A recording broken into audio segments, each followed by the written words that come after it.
En ese entonces, Kraft, nuevamente en su proceso de consideración de este macromundo de snacks, había acabado de comprar Cadbury a nivel global. Ok. Cadbury venía con la línea de chocolates y con la línea de gomas y caramelos, Halls, Trident, etcétera.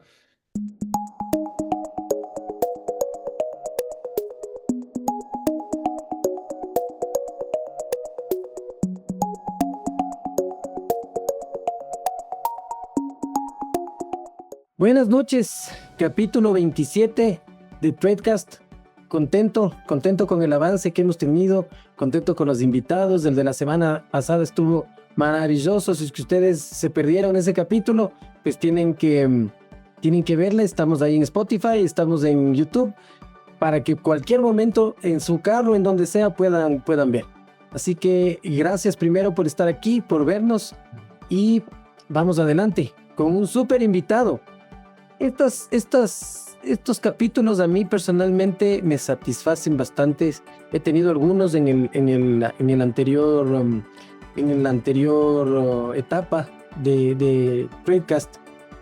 Y esto habla principalmente de la capacidad de exportación de cerebros que tenemos aquí en el Ecuador. Y el Pato Jaramillo, mi querido amigo, compañero del colegio, y también jugábamos tenis juntos de chicos, está aquí, muchos años, ha trabajado por fuera, tiene una experiencia increíble que ya nos va a contar. Y como decía al comienzo, me satisface realmente porque es un ejemplo de que los ecuatorianos sí podemos, de lo que los ecuatorianos sí tenemos la capacidad para poder frentear empresas importantes en el mundo, no solo en Latinoamérica, sino en el mundo. Así que, Pato, quiero darte la bienvenida, agradecerte porque estás aquí con nosotros.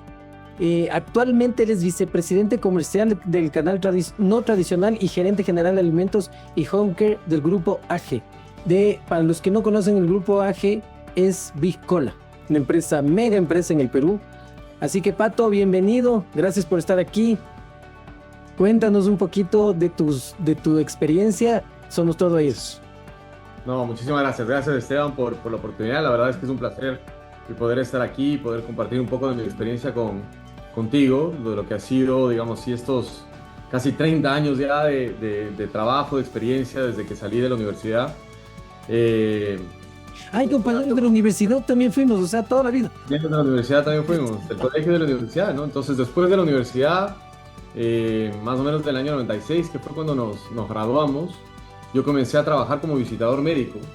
En ese entonces era Warner Lambert, que era, digamos, quien era dueño del laboratorio en ese entonces, que era Park Davis.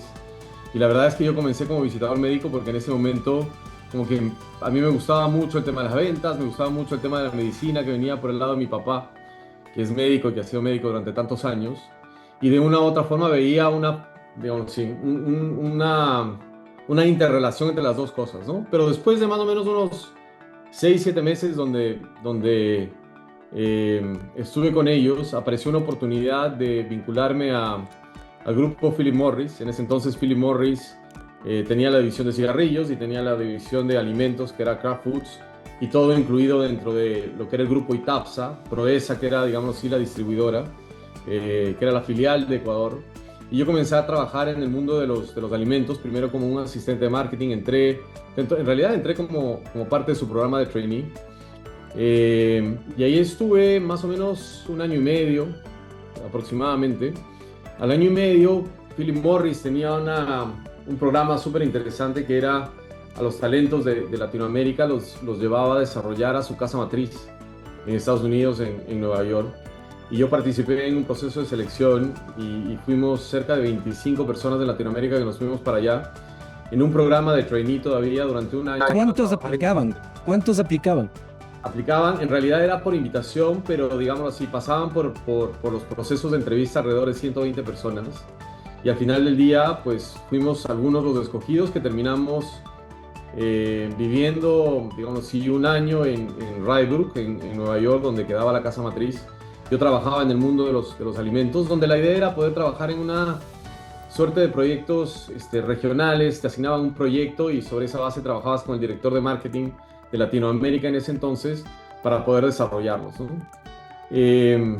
esa fue una experiencia súper importante para mí porque mientras estuve ahí, aparte de desarrollar varios proyectos, sobre todo para mercados grandes como Venezuela y como México en ese entonces, eh, al cabo de los 6 meses, Kraft anuncia su interés de comprar Navisco a nivel Latinoamérica, ¿no? Y para nosotros Navisco era un negocio transformacional porque de una u otra manera duplicábamos el tamaño que en ese entonces el negocio de alimentos tenía en Latinoamérica como un todo, muy asociado obviamente a la fortaleza de las marcas que Navisco tenía, ¿no? Ritz, Club Social, Oreo. Así que durante cerca de 3 meses participé en el equipo de due diligence del equipo de Nueva York y finalmente se confirmó la compra en final del año 2000, si no estoy equivocado, 2000-2001. Una vez que terminé el año en Nueva York, pues tenía dos alternativas, o regresar a Ecuador o eventualmente continuar con mi carrera internacional. Y yo sentía que todavía quería seguir desarrollando mi carrera internacional, tenía muchísimo que aprender antes de regresar a Ecuador. Además que en Ecuador todavía había un proceso de integración de las dos compañías. Por un lado se estaba separando la compañía de tabaco, Navisco, que era la compañía que se había adquirido, se había quedado con el negocio de alimentos, obviamente porque era una empresa mucho más grande que el negocio de alimentos de Ecuador. Y me ofrecen la oportunidad de irme a Brasil como ya gerente de marca de una de las marcas más icónicas que Brasil tenía dentro del mundo de los chocolates, que era Bis, ¿no? Dentro de este ¿Cuál? Bis, Bis, B-I-S. Ese no hay aquí. No, no es una marca que es básicamente un wafer con relleno de vainilla y cobertura de chocolate, pero sobre unos small bites, es decir, unos productos muy chiquitos que se consumen, digámoslo así, de forma compulsiva, si queremos llamarlo así, pero que es la marca número uno de chocolate en el Brasil, tiene alrededor del 10% del share. Y Brasil, tremendo territorio, ¿no?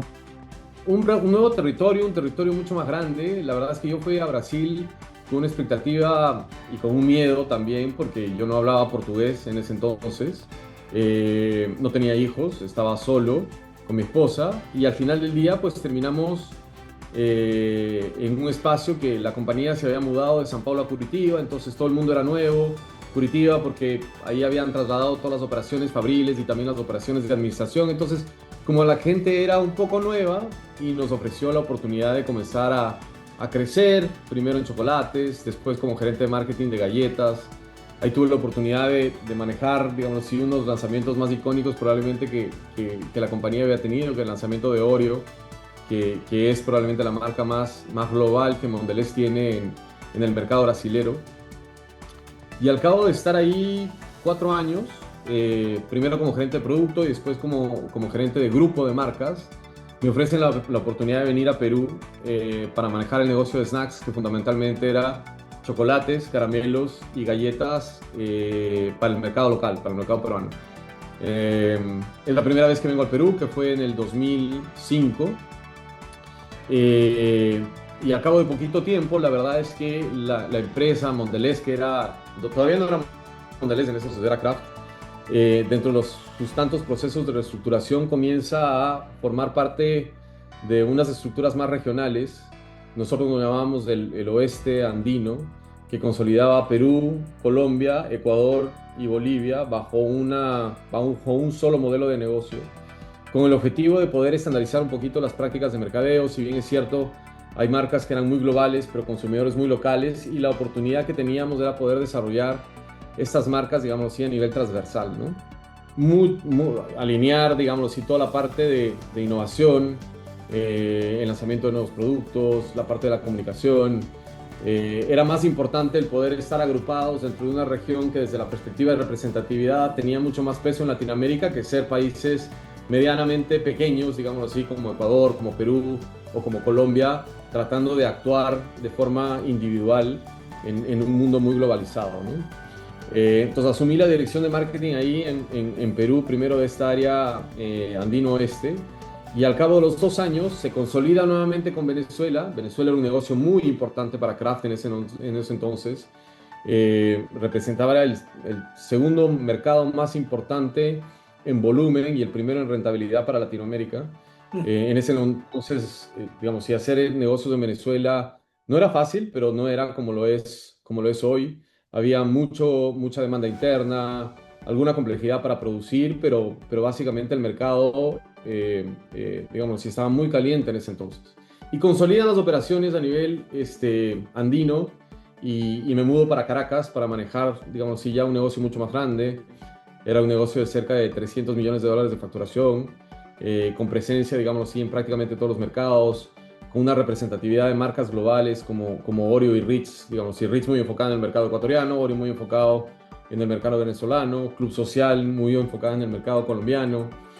Y ahí me mudo en el 2007, ya con una posición de dirección en un negocio mucho más amplio, ¿no? En 2007 ya estaba Chávez, si no me equivoco, ¿no es cierto? ¿Perdón? Sí, En claro. 2007 ya estaba Chávez. Ya estaba Chávez. En realidad, la anécdota más interesante que yo tengo cuando llegué a Venezuela es que yo aterrizo en Venezuela la noche en la que se retira la concesión de RCTV, ¿no? De este canal icónico que los venezolanos tenían, donde pasaban prácticamente todas las novelas venezolanas, que era un canal de oposición, digamos así, al régimen. Y llego en una noche en la que, pues, obviamente la capital, que era Caracas, estaba muy agitada por esta situación. Pero todavía, como te digo, en Venezuela se podía hacer negocio, ¿no? Digamos, y lo más complejo en Venezuela era producir, la verdad, por la escasez de dólares que había, por la escasez de materias primas, por la dificultad que teníamos para conseguir algunos insumos. Pero todo lo que se producía, pues prácticamente se vendía, ¿no? Totalmente en el mercado local. Había una gran complejidad en Venezuela para poder exportar, habían algunos documentos internos, había un certificado que tenías que sacar que era de satisfacción de la demanda interna para poder exportar, que claramente no te lo daban porque priorizaban mucho el mercado local, ¿no? Pero digamos, sí, la compañía crecía y crecía muchísimo. A ver, Pato, no solo... Pato, para entenderte, era un certificado de que ustedes garantizaban que primero estaban abasteciendo correctamente a la necesidad que tenía el mercado interno. El momento en que ustedes satisfacían al 100% eso, ahí podían exportar. Así es. Así es. Lo que pasa es que Claro. ese certificado era un certificado medio fantasma que nunca te lo daban, ¿no? Porque por más que tú podías decir que tenías garantizada la satisfacción de la demanda interna de los productos que tú comercializabas, pues al final del día lo que el gobierno en ese entonces, digamos, sí, priorizaba era el mercado local, ¿no? De hecho, nosotros teníamos una fábrica que es una fábrica muy grande en Barquisimeto, digamos, en una ciudad satélite en Venezuela, que al final del día fue construida sobre la base del mercado local y también la exportación. Y al final del día, al no poder hacer exportación, pues terminamos tremendamente complicados, con capacidad instalada que no podíamos utilizar, pero como el consumo en Venezuela, por todo este tema de las misiones sociales que se tenían y el dinero que circulaba en un contexto en el que el barril de petróleo, digamos, sí soportaba la economía venezolana y sobre todo el financiamiento de los programas sociales, pues naturalmente esa capacidad la llenamos rápidamente, ¿no? Como te digo, en Venezuela lo más difícil era producir por la escasez de materia prima y el acceso a dólares que había, porque en ese entonces ya no se podían repatriar capitales, había una diferencia entre el dólar paralelo y el dólar oficial. Entonces, digamos, sí, eso producía un cierto nivel de complejidad. Pero aún así, digamos, sí, el mercado venezolano seguía siendo muy rentable para nosotros. Si bien es cierto, Chávez todavía estaba en el gobierno, no se vivían las restricciones que después se vivieron, ¿no? O sea, definitivamente había algunos temas más asociados a seguridad que otra cosa. Pero muchas compañías multinacionales, Procter incluida dentro de este grupo de empresas, todavía tenían sus hubs de manejo latinoamericano en Caracas, en Venezuela, ¿no? Nosotros también manejábamos todo el mercado andino desde Venezuela, tenías presencia de las ensambladoras de carros, tenías presencia de empresas Coca-Cola, Pepsi-Cola, Alimentos Polar, etcétera. Todavía era un boom de consumo interno, con dificultad, pero que todavía, digamos, sí generaba la demanda interna como para poder tener un P&L saludable y medianamente positivo, ¿no? Claro, el poder adquisitivo de Caracas o de Venezuela en ese entonces era inmenso, inclusive en temas turísticos era súper importante. Sí, y sobre todo yo creo que, o sea, de una u otra forma el precio medio en Caracas sobre la base de un dólar oficial, que era lo que se trasladaba el estado financiero pues era tremendamente atractivo para una compañía multinacional, por más complejidad operativa que exista. Eh, lo cierto es que la demanda estaba, ¿no? Entonces, al estar la demanda y al tener nosotros capacidad fabril y poder producir y eventualmente sacar ese producto al mercado, pues naturalmente el P&L tenía un círculo muy virtuoso. Además que se optimizaban una serie de inversiones, digamos así, en marketing, por ejemplo, donde al estar el mercado, digamos así, tan demandado, pues obviamente había una racionalización importante en el gasto que se hacía en la construcción de marca, porque no todos necesariamente, así como había restricciones para exportar, había restricciones para importar. Entonces prácticamente era un mercado Interno, 100% interno casi. de ahí, 100% interno, 100% interno. Eh, pero bueno, fueron unos años, digamos, sí, muy, muy buenos, no solo a nivel de negocio, sino también a nivel personal. La verdad es que vivimos muy bien en Venezuela, la gente extraordinariamente acogedora y, digamos, sí, muy amiguera, si queremos llamarlo así. Eh, pero en ese entonces, también ya hablando un poco más sobre la carrera, comenzó un proceso en el que las marcas globales de Kraft, todavía era Kraft en ese entonces, no era Mondelez, en las marcas globales de Kraft, comenzaron en un proceso de globalización. ¿A qué se refiere eso? En que, si bien es cierto, habían marcas que se manejaban, digamos, sí, por los directores de marketing o los gerentes de marketing de cada uno de los países, pero había una suerte ya de estrategias globales que se comenzaron a alinear de forma mucho más significativa de lo que era en el pasado, ¿no? Prácticamente cada uno bailaba con su propio pañuelo. Ahora no, había un cierto nivel de guideline que uno que tenía que seguir. Y Oreo, digamos, y siendo tan representativo en Venezuela y tan representativo en Latinoamérica como un todo, pues nos dieron a nosotros la oportunidad de liderar Oreo a nivel global dentro de lo que eran estos steering committees, que eran como unos comités de dirección donde se juntaban los gerentes y los directores de marketing de estas regiones más relevantes para cada una de las marcas, y comenzábamos a interactuar con los grupos más globales, ¿no? Con el equipo de Kraft a nivel internacional, que estaba basado en Chicago. Kraft era una empresa de muchas fusiones y adquisiciones, ¿no? Entonces primero compró Nabisco, y cuando yo estaba en Venezuela, pues finalmente compra el negocio de galletas de Danone, que era Loop Biscuits, que era un negocio tremendamente grande a nivel de facturación, casi 1.5 billones de dólares de facturación. Y lo que hace es comienza a consolidar estos negocios con hubs regionales donde colocan equipos corporativos. Entonces ya no se manejaban las estrategias de marcas globales desde una perspectiva local con ciertos guidelines y lineamientos, sino se decide centralizar, digamos así, el manejo de estas marcas. Y a mí me invitan a ser parte de mi primera experiencia, digamos así, manejando un equipo global, en el equipo de galletas, donde generaron 3 marcas. A mí me dieron marcas saladas, que era Club Social, Ritz y Tuck, que era una marca muy importante en Europa, con base en Francia, en París, porque como habían acabado de adquirir el negocio de galletas de Danone, deciden establecer el hub en Francia, porque la persona que había sido el presidente global, pues se queda como mi jefe, digamos. Sí, era una persona que tenía ya cerca de 45 años estaba a punto de jubilarse de Danone, pero al final del día pues querían que se mantenga en el rol durante un tiempo, sobre todo a nivel de transición. Entonces tenía cerca de 40, más de 45 años en Danone, y era un ejecutivo muy senior de la empresa. Nos mudamos para Francia, comenzamos a manejar esto desde una perspectiva global, lo que para mí fue un cambio bien significativo. ¿Viviste en Francia? Viví en París 1 año y medio. Esa sí se me saltó. Esa no me acordaba. De Caracas nos fuimos para Francia, que más allá de vivir en París, que obviamente fue un sueño hecho realidad, el poder estar en una ciudad tan culturalmente tan rica, muy diferente obviamente de Latinoamérica y tal, pero muy rica.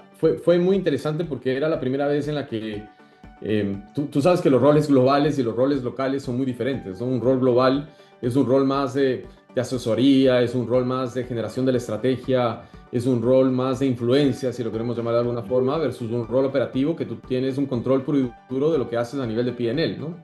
Entonces, el rol operativo siempre es mucho más de ejecución y de resultado en el corto y en el mediano plazo. El rol global es un rol más de alineamiento estratégico que tiene un resultado esperado más en el mediano y en el largo plazo, donde tú lideras por influencia y no necesariamente porque tienes el control sobre la operación, ¿no? Eres una suerte de McKinsey, si queremos llamarlo así, dentro de lo que vendría a ser el negocio de la misma compañía, ¿no? Pero la buena noticia de eso es que te da o te enseña, digamos, sí, otro tipo de skills, ¿no? Primero a entender que... Ahí viene justo una pregunta mía, ¿no? Porque si tú ya estás manejando globalmente la marca, estás hablando ya de regional, ¿no es cierto? Estás hablando de Latinoamérica, ya no estás hablando de un país en específico. ¿Qué tanto se puede complicar ahí el tema de marketing? Porque la comunicación por país no es la misma, o eso es lo que yo creo. No he manejado marcas, digamos, internacionalmente, pero el hábito de consumo, la forma de comprar, la forma de vivir es diferente en cada uno. ¿Qué tan complejo se puede volver eso? Mira, y antes de eso, Pato, espérame un segundito, antes de eso, te tengo que contar algo súper importante. Este episodio es presentado por Trade Hub by Esteban Ante, el ecosistema donde las necesidades del retail encuentran a quienes tienen las soluciones en packaging, logística, distribución, trade marketing, soluciones comerciales, servicios legales y más. Si tu empresa resuelve una necesidad del sector retail, Trade Hub te ayuda a estar en el radar correcto. Trade Hub, que te busquen, que te encuentren, que te elijan. No, respondiendo un poco a tu pregunta, yo creo que Kraft, que es una extraordinaria escuela de marketing, tenía un modelo que era bastante sencillo, ¿no? Ellos lo manejaban, se llamaba un modelo Glocal. ¿Qué significaba esto? Que era global y local. Entonces, las marcas entre Glocal, así como Glocal, sí, yeah, que era the best of global, the best of global, the best of local. Yeah. Entonces, habían cosas que eran globales y habían cosas que eran locales. Entonces, por ejemplo, el posicionamiento de una marca, como por ejemplo un Oreo, Ritz, Club Social, es el mismo en todo el mundo, ¿sí? Pero la definición de los sabores es una definición local. Porque, pues efectivamente hay sabores que gustan más en Latinoamérica, hay sabores que gustan más en Asia-Pacífico, hay sabores que gustan más en Europa y hay sabores que gustan más en Norteamérica, ¿sí? Si bien es cierto, la comunicación o la idea creativa sobre la cual se construye una marca es la misma, la ejecución puede ser diferente localmente. Entonces, por ejemplo, los comerciales icónicos de Oreo, que eran los comerciales de Twist, Lick and Dunk, que era la galleta que se sumerge en la leche, esa es una idea que es globalmente la misma en todos los mercados donde está el producto. Sin embargo, la ejecución, en Estados Unidos se usan basquetbolistas, en Latinoamérica se usan futbolistas, es local en función de justamente, digamos, la influencia cultural que tienen los países. Tropicalización se llama eso. La tropicalización. Entonces, ¿a qué se refiere con esto? Yo creo que hacía bastante simple en lo que efectivamente el país no tenía discusión, como por ejemplo el posicionamiento de la marca, pero en donde el país sí tenía influencia, que era ya más en la definición, por ejemplo, del funnel de innovación, de los lanzamientos de nuevos productos, de los sabores, o inclusive a nivel de marketing, dentro de lo que vendría a ser el marketing mix.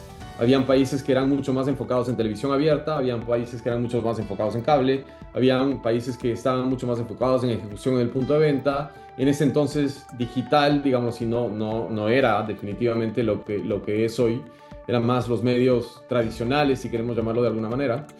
Entonces, creo que ese modelo fue bastante bien entendido, y yo creo que ha sido la base sobre los modelos que nosotros hemos implementado, que yo he tenido la oportunidad de implementar en todo el resto de roles globales que he tenido, ¿no? Entonces, de una u otra manera se entiende que el consumidor es distinto en cada una de las geografías, y una parte muy importante de poder ser exitoso en todas ellas es entenderlo de una forma muy profunda. Pero por otro lado también es cierto de que las marcas tienen que manejar un cierto nivel de unificación a nivel global para poder continuar siendo relevantes, porque al final del día el posicionamiento es el mismo. Pero ¿cómo logras convencer a un francés que acá el sabor que más gusta, me voy a inventar, ¿no es cierto?, es el de chocho? por poner un ejemplo nada más, porque sí puedes llegar a decir, pero acá no se consume eso, sí, pero es así. ¿Cómo logras convencer eso para que te vayas en esa dirección, que finalmente es lo que va a pegar en el mercado? Claro. O sea, lo bueno es que no tengo que convencer al francés de que el sabor de chocho es el más rico para Ecuador, porque ya lo convencí o ya alineé con él que los sabores son de desarrollo local. Entonces, si es sabor de Sin pelea. chocho, si es sabor de ceviche, si es sabor de humita, si es sabor de lo que fuere, pues ya eso es irrelevante. Lo que es relevante es que el sabor tiene un desarrollo local, ¿sí? Entonces, claro, el francés no tiene que saber que es de chocho, ¿no? El francés dice, ok, el desarrollo de los sabores para Ecuador tiene que ver con la decisión del director de marketing local, que en función de lo que tiene que probar, que son estudios de mercado, estudios de perfil de producto, estudios de aceptación de concepto, etcétera, digamos, sí, es relevante para el mercado donde quiere jugar, ¿no? Entonces, eso lo hace más fácil porque te saca de la discusión puntual del sabor y te lleva más a la discusión de la estrategia de qué define uno versus qué define otro. De acuerdo, totalmente. Entonces eso lo hizo de una u otra manera bastante más sencillo y la buena noticia de esto fue que por lo menos para mí desde la perspectiva de mi carrera, aparte de enseñarme a otro nivel de skills, digamos así, de capacidades de liderazgo como justamente liderar por influencia, manejo de ambigüedad, porque al final tú eres responsable de todo sin necesariamente tener un número sobre el cual tú eres visiblemente responsable. Tú eres responsable de una estrategia que se transforma en un resultado y en un resultado que no depende al 100% de ti porque depende de la ejecución de cada uno de los países. Entonces, es una situación bien ambigua donde claramente, o sea, los roles globales no son necesariamente para todos, ¿no? Hay gente que se frustra mucho porque no tiene el resultado puro y duro en su mano, ¿no? Y no solo eso, Pato, sino que tú tienes que aprender a manejar al venezolano, al ecuatoriano, al colombiano, al peruano, y no sé si al boliviano, que son culturas diferentes, que piensan de forma diferente y que tienes que hablar de forma diferente para entenderse. Entonces no solamente es la parte estratégica, sino que también la parte cultural ahí se complica. Sí, ahí la buena noticia es que el boliviano, el colombiano, el ecuatoriano, por más diferentes que podemos llegar a ser, ya tú lo llegas a comparar con el americano, con el francés, con el español, con el chino,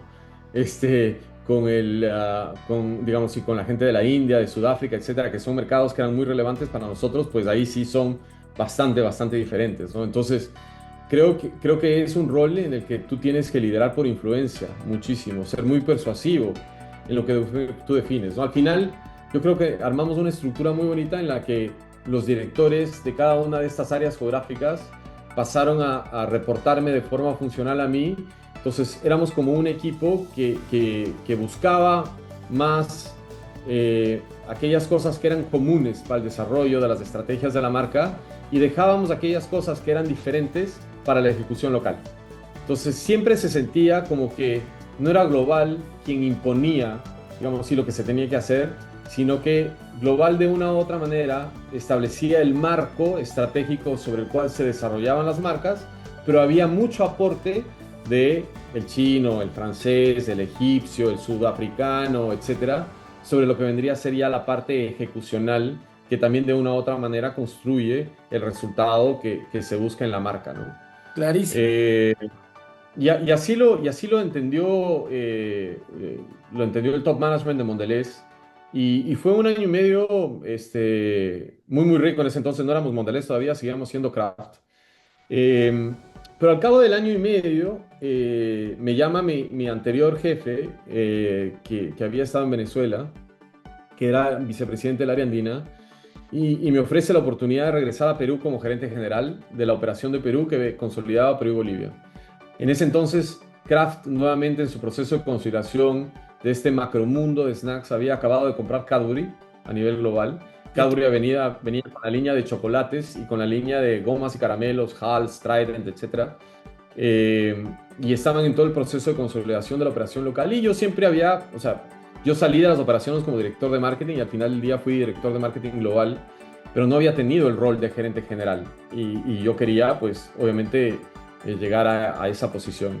Así que tomé la decisión de venirme de regreso a Perú, que para mí era como que casi que regresar a casa, ¿no? Yo me sentí muy a gusto en Perú, me casé con una peruana, mi último hijo nació acá, entonces para mí era un regreso a un territorio que conocía muy bien. Había pasado 3 años seguidos en Perú, más los 2 años y medio que estuve en Venezuela también con responsabilidad sobre Perú, entonces estaba 5 años y medio ahí. Y digamos, y con una responsabilidad que en ese entonces era de duplicar el tamaño del negocio en los próximos 5 años, ¿no? Perú era una operación de más o menos $200 millones y queríamos llevarla a una operación de $400 millones, Perú y Bolivia, de forma consolidada, principalmente con una ejecución muy enfocada en la parte de ventas, ¿no?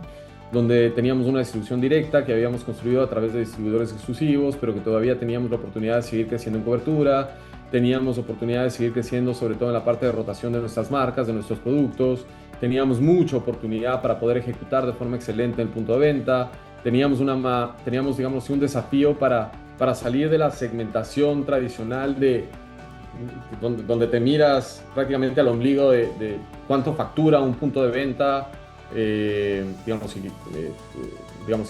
desde la perspectiva de negocio, a una segmentación mucho más enfocada en misiones de compra, mucho más estratégica, que cruza misiones con canales. Entonces era todo un desafío para mí. ¿De qué año me estás hablando ahorita? Yo estoy hablando del 2000, yo regresé 2011 y 2012. Sí, porque justo en el capítulo anterior hablamos mucho de misiones de compra que acá en el Ecuador todavía no está tan desarrollado. Y claro, tú me estás hablando que en el Perú 2011 ya se hablaban de las misiones de compra. Sí, de hecho hicimos este proyecto fue justamente para hablar sobre misiones de compra, ¿no? Sobre abastecimiento, sobre reposición, sobre conveniencia, sobre emergencia y cómo las misiones de compra de una u otra manera se interrelacionaban unas con otras desde la perspectiva de canales, cuáles eran digamos, el portafolio que deberíamos tener dependiendo de cada una de las misiones, en dónde estábamos ejecutando de una manera y de otra. Entonces, fue un proyecto, digamos, sí, muy, muy rico, porque en ese entonces Cadbury tenía lo que llamaban un modelo de Perfect Store, que era el famoso tienda perfecta, donde ya venía, digamos así, con estos conceptos que para entonces eran bastante disruptivos, digamos así, para una segmentación muy tradicional que teníamos nosotros, y que comenzamos a implementar, ¿no? Y eso fue 2011 y 2012, en realidad. 2013 me ofrecen la oportunidad de irme a Brasil como gerente de unidad de negocio de una de las categorías, que era la categoría de galletas, que digamos, sí, yo la conocía muy bien, pero obviamente sobre un negocio de casi 600, 700 millones de dólares de facturación, entonces era prácticamente el triple de lo que yo estaba. Pero al final pasaste a vender 400 millones en 5 años. Bueno, no estuve 5 años, pero por lo menos al segundo año estábamos digamos, en línea con el presupuesto que habíamos construido, ¿no? Muy bien. Entonces, al final lo que pasa en las multinacionales es uno termina no viendo el final de la historia, ¿no? En una carrera multinacional, yo por lo menos en Mondelez me mudé casi que 8 veces en 16 años, ¿no? Entonces fueron prácticamente cada 2 años cambiaba de país, entonces no terminabas de ver el final de la historia, ¿no? Veías una parte de la historia, la construías, veías hasta dónde estabas acompañándola hasta el momento de la mudanza, ¿no?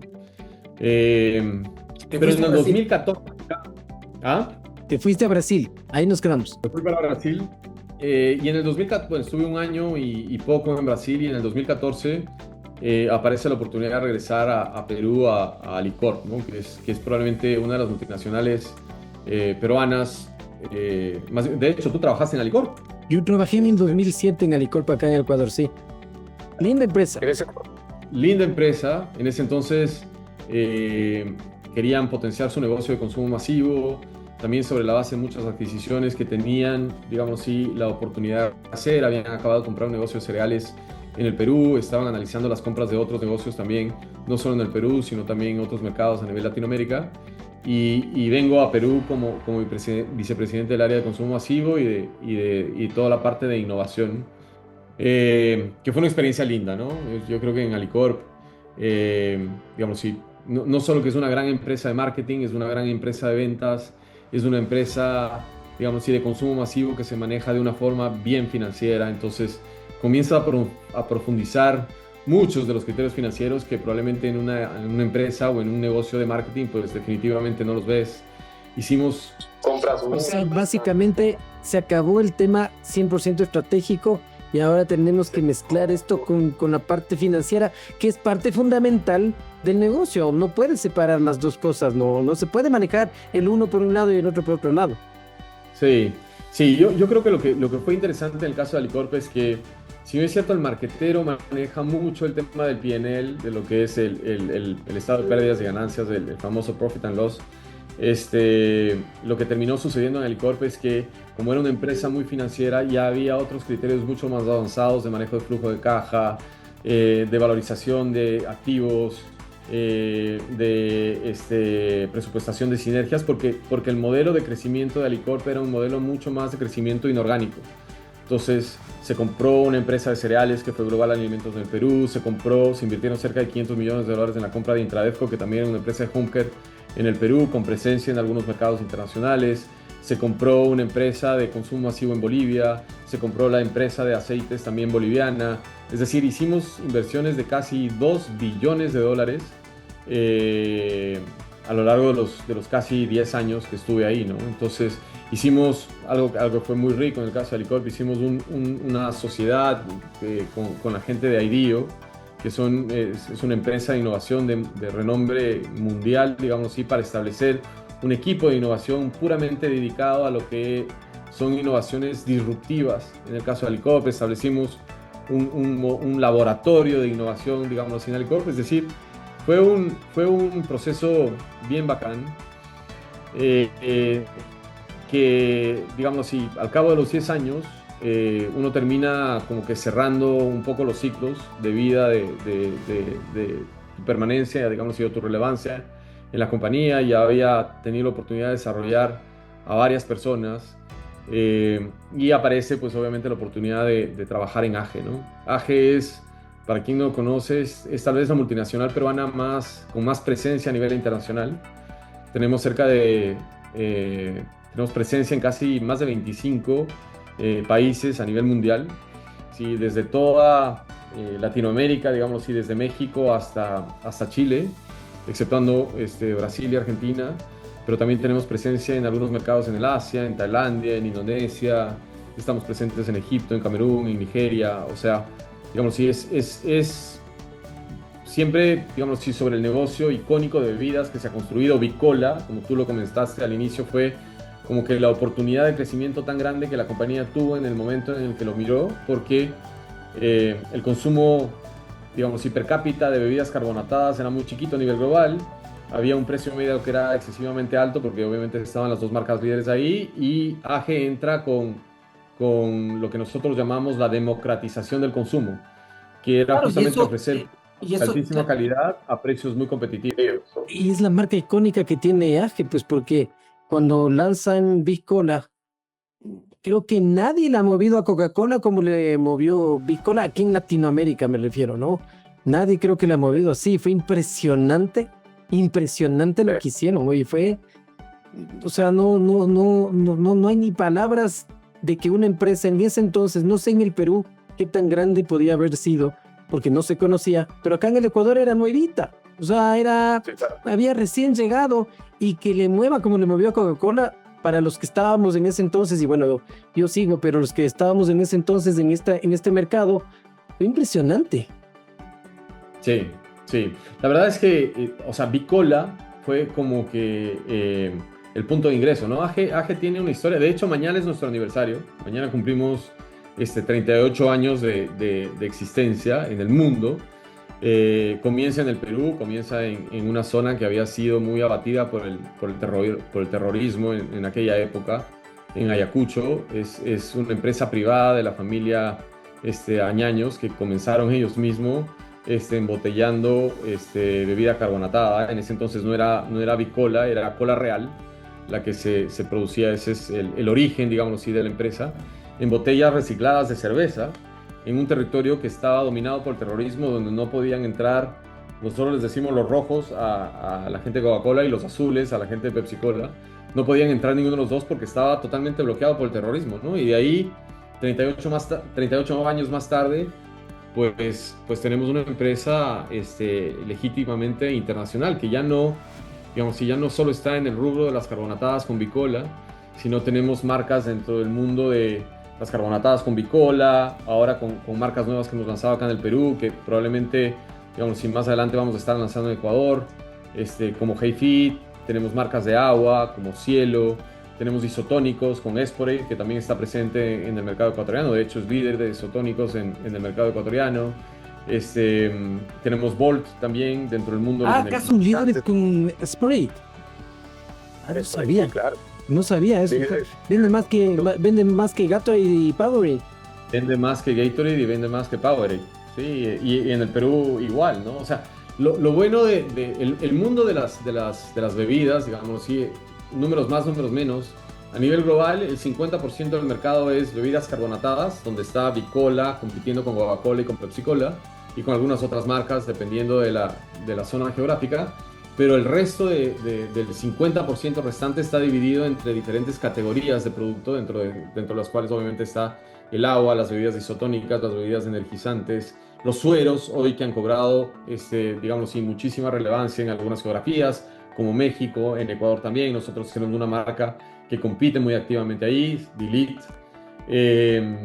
Entonces ya es una compañía que ha trascendido, digamos así, su presencia de la carbonatada tradicional, que es la gaseosa barata, a productos donde hoy estamos entregando un mayor nivel de beneficio funcional, ¿no? Entonces acabamos de lanzar, por ejemplo, en Ecuador, nuestra marca Cielo con una propiedad antioxidante en diferentes sabores, y así vienen lo que nosotros llamamos la evolución de AGE, ¿no? Que son bebidas de carácter funcional que nos sacan un poco del tránsito de estar persiguiendo por precio a las categorías, sino ya ir más por un territorio de valor agregado.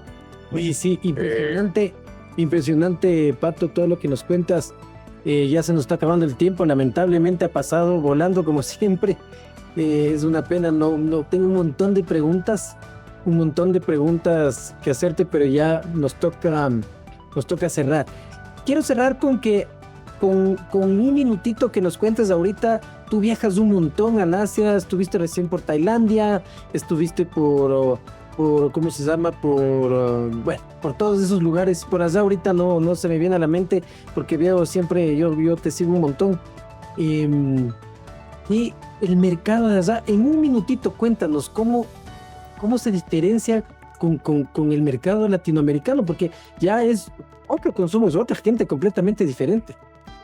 Sí, bueno, yo creo que hay países y países, ¿no? Recientemente estuve en Egipto. Egipto es un mercado donde hay muchísima oportunidad de crecimiento. Egipto es un mercado que si lo comparo con Latinoamérica, probablemente está 20 años atrás, donde todavía el mundo se mueve mucho en las carbonatadas y el desarrollo de categorías como isotónicas o como bebidas funcionales todavía está en pañales. Entonces ahí tenemos una oportunidad de crecimiento importante. El mercado del Asia probablemente es un mercado muy diferente, donde ya se busca mucho más funcionalidad. Entonces, yo lo que te diría es que cada mercado es un mercado distinto. Lo más importante para nosotros es poder entender al consumidor y, sobre la base de ese entendimiento del consumidor, poder ofrecerle productos que salgan del tránsito. Nosotros llamamos salir del tránsito a generar diferenciación. Entonces, sea cual fuere la categoría donde vayamos a entrar, tenemos que asegurarnos que lo que nosotros vayamos a producir, sobre todo en este nuevo mundo de la evolución de AGE, no esté ya desarrollado en el mercado donde hoy estamos compitiendo. Entonces, por ejemplo, acabo de estar, como tú dices, en Tailandia y en Indonesia. Acabamos de lanzar nuestra versión de Cielo antioxidantes, que de hecho ya lo tenemos en Ecuador, que para el mercado asiático e indonesio es una innovación muy significativa porque no hay otro producto similar en el mercado. Entonces ¿cómo le agregas componentes naturales de vitaminas para generar propiedades de antioxidantes sin colores artificiales, con colores naturales y adicionalmente sin azúcar, en un territorio que ha estado tradicionalmente dominado por las carbonatadas? Entonces, por las carbonatadas me refiero a nosotros mismos con Bicola, Coca-Cola y Pepsi-Cola, ¿no? Entonces, ¿cómo sales un poquito de esos territorios y comienzas a evolucionar hacia productos de mayor valor agregado? Yo creo que ese ha sido, o ese es el diferencial que hoy queremos construir. Tenemos afortunadamente una base volumétrica muy importante, sobre todo aquello que se ha construido en los últimos 38 años, pero hoy estamos, digámoslo así, en un nivel probablemente un poquito más avanzado, ¿no? Y en ese contexto, para nosotros, hay mercados como por ejemplo Nigeria. Nigeria es un Perú hace 50 años. Entonces vemos estas oportunidades en mercados que tienen un bajísimo consumo per cápita, un altísimo precio medio por cada una de las categorías, y vemos la oportunidad de seguir democratizando el consumo y comenzar a crecer ese consumo per cápita para poder evolucionar y seguir desarrollando nuestro negocio, ¿no? Buenísimo, yo me quedo con el tema disruptivo. Yo soy fiel creyente de la disrupción, de la diferenciación, del valor agregado, de la innovación. Me quedo con esa parte, Pato, y primero agradecerte por estar aquí con nosotros y sobre todo, y de corazón felicitarte por toda esta trayectoria que has tenido tú en estos 30 años de carrera, probablemente un poquito menos, pero por ahí, que en realidad es un ejemplo para la gente acá.